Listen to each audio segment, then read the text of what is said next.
안녕하세요. 오늘은 레위기 9장에 대해서 나눠보도록 하겠습니다. 레위기 9장은 그 레위기 8장의 사건이 그대로 연결이 되는 것입니다. 그러니까 이제 대제사장 아론의 취임식이 있었고요. 7일간의 정결의식이 있었다. 6일 동안 6번의 제사를 드리고 7일째에 이제 안식일이 되었다. 그런 후에 8일째 됐을 때 이제 그 아론이 무엇을 했는가가 이제 나오고 있습니다.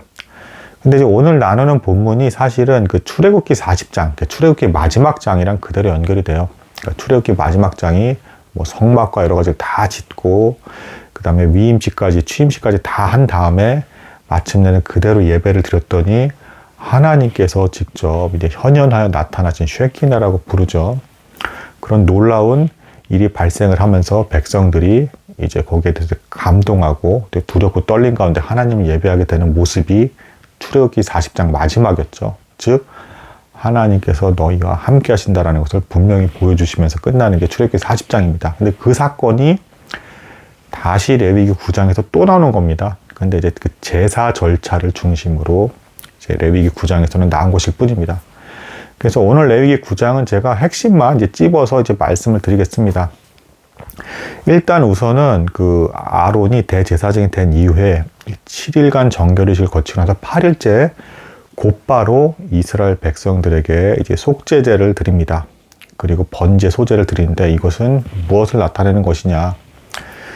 이제 취임을 하자마자 쉴 틈도 없이 곧바로 백성들을 섬겼다. 그래서 백성들의 죄를 당장 사하는 제사를 드렸다라는 것입니다.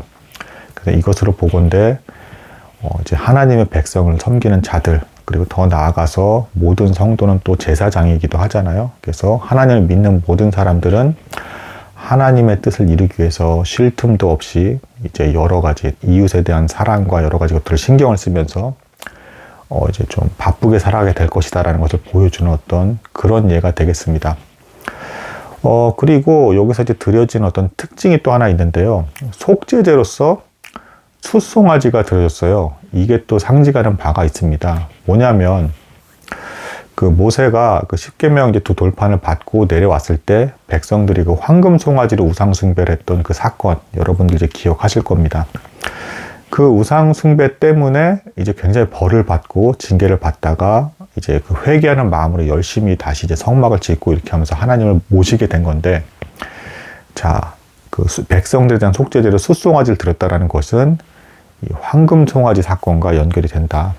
그래서 가짜 우상을 섬기지 말고 내가 정한 이 규례대로 예배를 드려라 라고 하면서 이 송아지를 잡을 때 백성들은 자신들이 잘못했던 것들을 떠올릴 수밖에 없었다.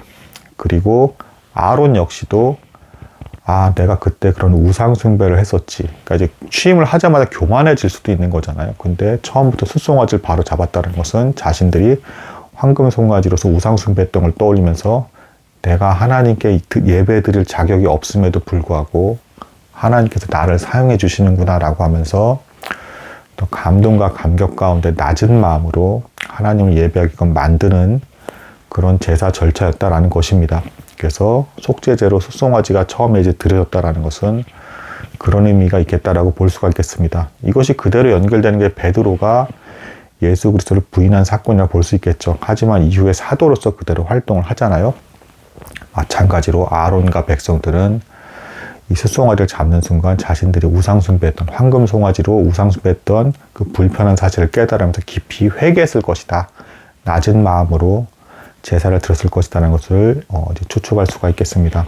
그 이후에 또 이제 아론이 한 어떤 특징 중에 하나는 백성들을 축복했다. 이 대제사장은 제가 말씀드렸지만 예수 그리스도를 모형하는 어떤 이제 그런 예표하는 어떤 직분이라고 했죠.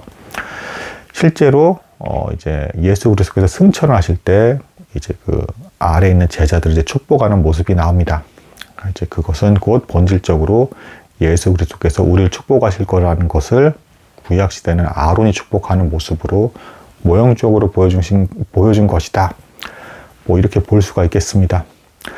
자, 이렇게 그대로 이제 제사 의식을 이제 치르니까 이제 실제로 이제 그 불이 이제 떨어지게 되는데, 이 불이 떨어지기 번제단에 하나님께서 보내주신 불입니다. 근데 이 불이 떨어지기 전에 모세와 아론이 잠깐 이제 그 성막에 들어가 있는 그런 이제 모습이 나와 있습니다. 이것에 대해서 뭐 이제 크게 두 가지 해석이 있어요. 하나는 모세가 이제 아론에게 그 성막 안에 있는 성물들이 어떠어떠한 의미를 갖고 있다라는 것을 알려주기 위해서 함께 들어간 것이다라는 그 이제 해석이 있고, 또 다른 해석으로는 이제 그 이스라엘 사람들이 뭐 이제 보통 이렇게 해석을 하는데, 이제 그 번제단에 불이 떨어지기 전에 두 사람이 들어가서 하나님께 이제 영광을 보여달라 기도를 했을 것이다. 그리고 그 기도가 응답이 돼서 실제로 번제단에 하나님의 불이 임했을 것이다 라고 이제 보는 견해가 있습니다. 실제로 예수 그리스도께서 이때 예수 그리스도께서는 세례를 받으셨죠. 그때 하늘이 열리고 성령이 비둘기같이 임하면서 이는 내 사랑하는 아들이라 라고 하면서 이제 인정을 받는 부분이 나옵니다. 이 부분과 이제 아론이 여기서 이제 취임을 해서 번제단에 불이 떨어지는 걸 뭐 연결지어서 보기도 합니다. 자, 그리고 이제 9장의 이제 마지막 특징을 살펴보겠습니다. 이 번제단에 불이 떨어졌다라는 것은 이제 백성들이 지금 그 속죄제에 대해서 하나님께서 받으셨다. 너희의 죄를 사한다, 용서한다. 뭐 이제 이런 의미로, 그래서 내가 너희를 백성으로 삼겠다라는 의미로 이제 받아들일 수도 있는 것이고요. 또한 불살라서 이 제물을 받았다라는 것은 너희와 함께 이제 그 식탁 교제, 그러니까 뭔가 먹었다라는 이제 표현으로도 볼 수가 있는 거죠. 불살라서 제물을 받았다라는 것은, 그러니까 너희와 함께 식탁 교제를 나누는 것이다. 너희와 나는, 그리고 궁극적으로는 천국에서 함께 이제 믿음으로, 참된 믿음으로 나에게 예배를 드리는 자들은 함께 나와 교제하게 될 것이다라는 것을 암시하는 뭐 이제 그런 이제 그 불로서 이제 볼 수도 있겠습니다.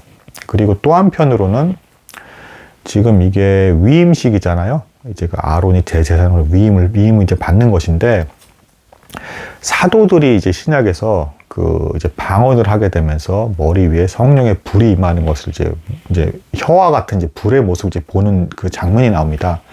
뭔가 위임을 하게 될 때 하나님의 불, 그 성령의 불이 임하는 것을 상징하는 사건으로 이 불이 떨어졌다. 뭐 이렇게 보기도 합니다.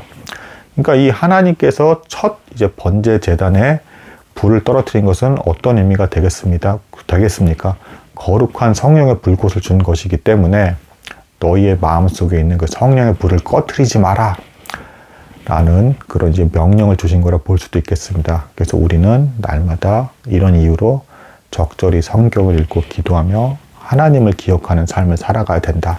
이 성령의 불이 꺼지지 않고 소멸하지 않게끔 지켜야 될 의무가 있다라는 것을 보여주는 것이 레위기 9장이 되겠습니다. 그래서 백성들은 그래서 이 하나님의 나타나심에 대해서 놀라움 가운데 기뻐하면서 예배를 드리게 되었다 라면서 맞춰지는 본문이 레위기 9장이 되겠습니다. 오늘은 여기까지 나누도록 하겠습니다. 감사합니다.